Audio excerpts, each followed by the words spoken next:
Hey everybody, welcome back to Gone Home. Last time we were checking out Sam's room, our sister, because we just got home and nobody's here, and apparently Sam ran away, and I'm not really great at these things. I'm gonna try to see if I can get my face retardedly close to the screen and see if I can do it.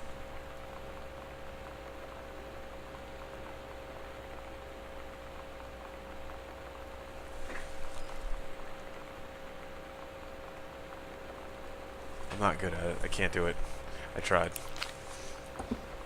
Oh, there's a cartridge. I feel like this is for something. Okay, it's not for that. It's probably for a video game system, which doesn't appear to be there. Oh, goes back to Nintendo. Let's see, Adventurous the Cat returns. It's always... Is that me? Is that like an anagram of me? I'm the adventurous cat returning from drug orgies in Amsterdam. Red codes, Chun-Li moves. Oh, I love this girl. Helicopter kick. That's dope. TV off. Nothing really doing much about that. Super Spitfire. Gay. I don't see anything. She can't jump either. Sonic Boom 94. It's vintage as fuck. Got your number. Seems like a terrible game. Man, Sam had this in like 4th grade. Oh wait, it's a Livestrong bracelet. Got my very own Livestrong bracelet. Years before anybody else. What? Who? Okay. I'm gonna hope that collar is for an animal and not some fucking kinky shit that Sam's been getting into. Right, King's Labyrinth, Chapter 2. Wait. Captain Allegra, still in her flowing skirt and sturdy jerkin, descended the single shining thread to the lower cavern of Labyrinth. She and the first mate, on their own now, grew closer to their goal, throne room of the dead immortal king of the island. The first mate slid down the line onto the stone floor. She swept chalky bone dust from the front of her canvas trousers and looked up at Allegra. The silken thread, nigh unbreakable thanks to the enchanted moss that inhabited the enchanted moss. Yes. Leading their way back to the entrance, from further into the labyrinth, a moaning began to echo. The moaning grew louder and clearer. It turned into words, no capital there. Come on, you're better than this, Sam. Turned to words from some ancient language they could not understand. The king's cursed voice. The hairs on Captain Allegra's arms stood on end. She looked back at the first mate, whose eyes remained locked onto the blackness of the passage for a moment too long before noticing the captain's gaze. The first mate nodded silently ahead. Following the king's ghostly song deeper and deeper, they came upon a rocky gap spilling from otherworldly blue light. The great basin of the dead king's throne room lay below. Skeletal in rotted robes, the king was hunched over the blue orb topping his royal scepter. Shadows of his bony fingers danced on the walls like ghouls. As he sang, wailing souls flowed in one by one through the cracks in the cave walls, pulled into the orb, causing it to glow brighter and brighter. Behind the king, a long staircase hewn from rock led down in the chamber from a passage at the top. She's actually a pretty decent writer. This is like terrible as shit, but and like derivative as hell, but she actually has a good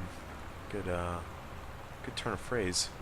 Allegra said, "We have the advantage in numbers. I would draw his attention, and then you." But the first mate interrupted. "No, I am smaller and quicker, and know of dealing with mystic energies like these. I will circle to the other side, get the king's attention, and lead him on a merry chase." She held up the silk line. "All traced by this invisible thread, of course."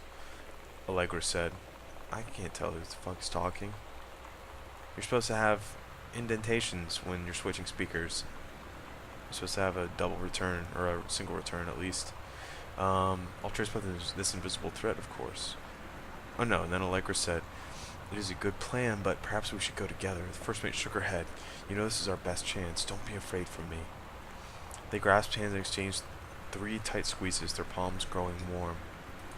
The first mate tied the shining thread to the belt of her trousers, gave a quick salute and a wink, and dashed off. Allegra waited, staring vigilantly across to the top of the stairs where the first mate was to appear. The king continued his... Wait, no. No! The singing stopped. The king turned and began walking up the stairs. Allegra wanted to call out to do anything to stop the first mate from running headfirst into danger. I love how Allegra loves, like, this is someone that's really important to Allegra, but she still only thinks of her as the first mate. That's it. First mate from running headfirst into danger. She tried tugging on the line to signal her. No use. The king was nearly at the top of the stairs when the first mate burst through the passageway. She skidded to a stop. Even from across the yawning basin, Allegra could see the first mate's eyes grow wide. She turned and ran. Summoning his undead power, the king left the ground, levitating, gliding behind her with distressing speed. From some dank passage much too far away, Allegra heard the first mate scream. She was already running toward the sound. The line of Allegra's hand went taut, then shuddered. It fell slack to the stone floor. As Allegra ran, she was gathering line, twisting it around her arm. She came to its end. The unbreakable thread dangled limply, its end shredded and frayed in her hand. She tossed to the ground and ran. Okay. Could be worse. Could be worse. Holy Bible. Where it belongs. There. Oh, I can crouch. Amazing. Oh.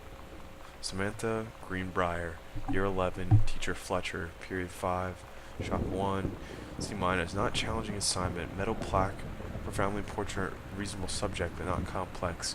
When I said that mom and dad should be replaced with parents' names, I did not mean just add them underneath. Acceptable leveling on edges, show more pride in work. Amazing. Samantha Greenbrier, what are you going to do if you can't make excellent metal plaques? How are you going to get through life that way? Alright, that's no attitude. This is a metal can. Fantastic. There's no way to drink it, apparently. Grab Steggy. Steggy. Let's crouch. Brochure. Oh, that's dope. This girl's amazing. Pretty sure she's a lesbian, but I still think it's awesome. She writes fantasy fiction. She wants a motorcycle. She plays video games. I mean, come on. It's amazing. Oh, that. Shouldn't give a shit about shop. I think that's everything I'm gonna see. What the fuck is that shit? What's peeking out from under? Like a straw? Oh, it's a pen. You're a fucking genius, zombie. You're a fucking genius. Goodfellow. Emma. A bunch of shit. Nail polish. An emery board. I didn't even know those things had names. They're just called nail filers. Shit you used to break out of prison. Crouch. Some nice socks under here. Very important. Well, it doesn't seem like there's much in here. Ophelia. Crumpled note. Good thought. Disciplinary. Mr. Benchley observed Miss DeSoto wearing a t-shirt with an unacceptable image on the front, a large beer can labeled Pabst Blue Ribbon. Miss DeSoto was in the guidance counselor's office. Miss DeSoto was given the option to turn her shirt inside out, changing to her gym locker, or be suspended for the rest of the day. Miss DeSoto chose suspension. Her father was called. There was no answering machine. Miss DeSoto must return this form tomorrow, signed by her father. Student signature, Lonnie D. Parent signature, none. So who the fuck is... Wait, Yolanda DeSoto? Who the fuck is Yolanda DeSoto? She's in grade 12, so she's a year above my sister. Or the sister. Man, these people leave notes under shit everywhere in this house. Hey, something, do you want to see Pulp Fiction after school at the Coliseum? Came out last weekend. Todd won't shut up about it, so either it's good or we can make fun of him for liking it. Don't you dare. Todd has amazing taste. He is a gentleman and a scholar, and you don't deserve his friendship. My mom is supposed to cook dinner for us. Tonight for a chant. Oh, for us. Tonight for... Question mark, question mark, question mark. But I can just ditch out on it probably. What time? Also, it's supposed to be really violent. Am I going to barf? According to Todd, it's pretty hardcore. I guess Uma Thurman gets stabbed in the heart with a heroin needle. That's kind of hilarious. Also, something about cheeseburgers is important. Todd wants to see it again. Cheeseburgers. No. Royale with cheese. 7:15. Okay, I don't barf. Oh, alright, see you then. Well, these just pass a note back and forth. They didn't have... Did they have IM in 95? I don't think they even did. There's no computer in this house so far, so I'm assuming probably not. I'm just gonna go be a terrible daughter, and I'm gonna turn all the fucking lights on. And my parents are probably gonna flip the fuck out when they come. There's no mirror in here. That's great. That doesn't look weird. Oh wait. Yeah, nope, no mirror. Couldn't be fucked to make a mirror in this game apparently. So they just had no. What the okay? What the shit, dude?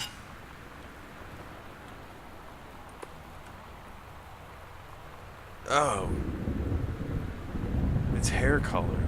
That's what she dyed her hair red. Dude, I thought somebody fucking killed themselves. What the fuck? Oh, Jesus. Okay. Lonnie brought her hair dye over today. She said, I need to fix these roots. Think you could help? Dyeing hair is weirdly intimate. I don't know if I've touched someone else's scalp before. It's pretty intimate, right? It felt intimate. We looked in the mirror together after, and I expected her to say something about how it looked crappy, or good, or whatever. But that's when she said, "You're so beautiful." And she was looking at me. Right in that moment, I wanted to say something, but I waited. And the moment was gone. Oh shit, you got a crush on Lonnie.